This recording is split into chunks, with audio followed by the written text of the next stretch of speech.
The question at the gym today was, would I rather be in top mount, being able to strike down on somebody, or in bottom mount with a brick in my hand? And that's what we're going to talk about today. Which of these two positions would you rather be in if you were in a fight against yourself?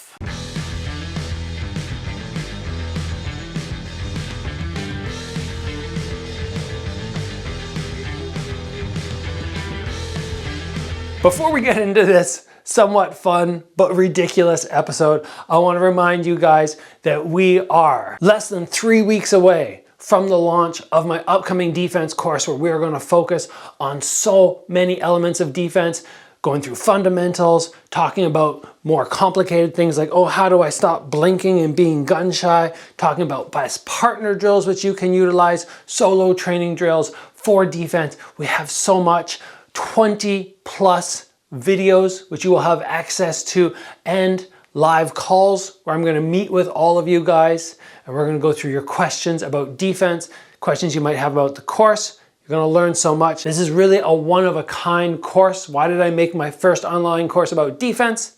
Very simply because it is not covered enough. So click the link down below and get yourself registered. So today's debate, conversation, is kind of along those lines of who would win in a fight, Mike Tyson or Muhammad Ali, or Bruce Lee or Floyd Mayweather, right? We're never gonna know the answer, but this question was posed to me today at the gym. I was just walking around, walking by something, and one of the dudes goes, hey Gabriel, would you rather be in top mount, being able to throw punches, or bottom mount with a brick? And I kind of did a double take. I was like, wait, what?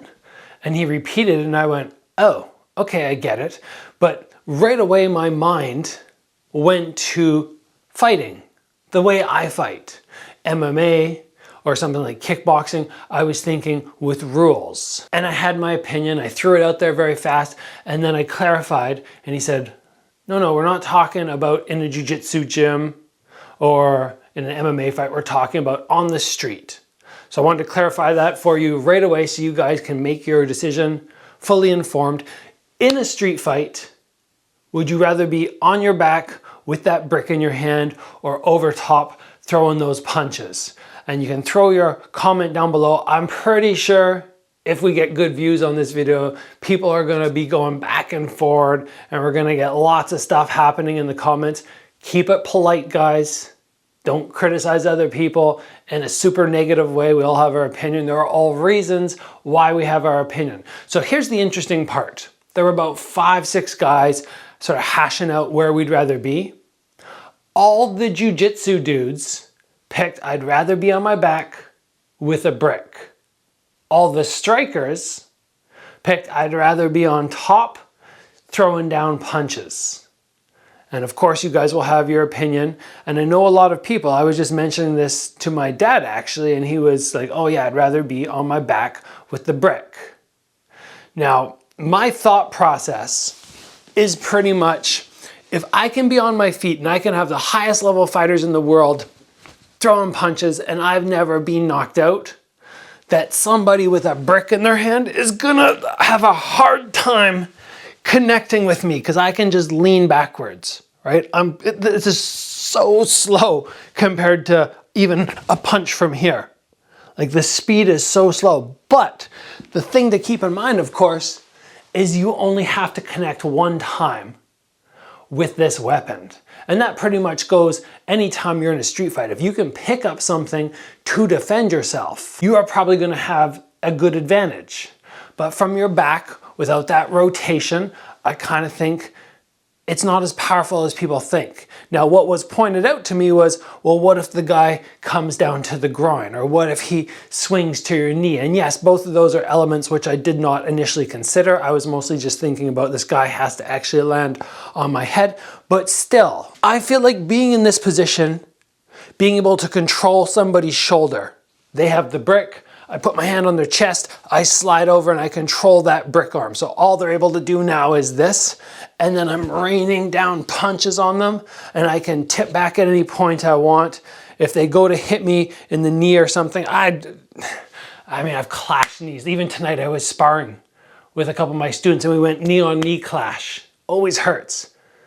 But, you know, am I gonna stop? No. Obviously a groin shot, yeah, that's gonna be really unpleasant and I'd have to find a way to defend that. But I think being here and bang, bang, bang, I feel like this is the position which I would still choose. But these kind of imaginary situation, imaginal fights, these debates are sometimes fun and they get you thinking and you might realize something that you didn't before about, oh, having a weapon versus not having a weapon.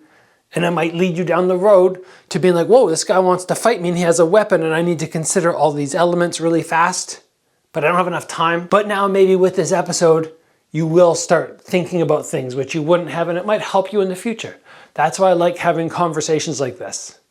Leads you somewhere where you probably would never go yourself. You probably never think of this.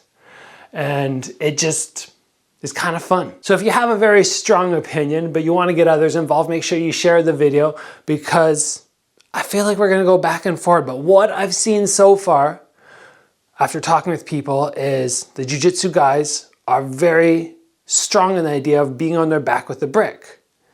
And maybe that's because they're comfortable on their back, first of all, because they never have people actually actively hitting them. They don't know what it's like to be on their back, but they're comfortable from there. And because they don't have that striking prowess, they're like, oh yeah, a brick could do so much damage. But myself, I'm kind of thinking, aside from throwing this at somebody, I don't know how much it's gonna help me in a street fight. I feel like I'm so slow. And I feel like even if I hit somebody, I'm gonna have trouble holding the brick. Like my hand is not really strong enough. I just don't feel like as a high level striker, this is helping me. I feel like it's almost hindering me, in all honesty. And maybe that's stupid, because it probably would really help. Like I said at the beginning, you only have to clip somebody one time with this and it'll be done. Right? You're gonna shatter bones, which is kind of nasty and scary when you think about it. But really, I feel like it's so slow that it's hindering me, and maybe I'd use this as my setup, and then I could come in and throw, but just to be like, ugh.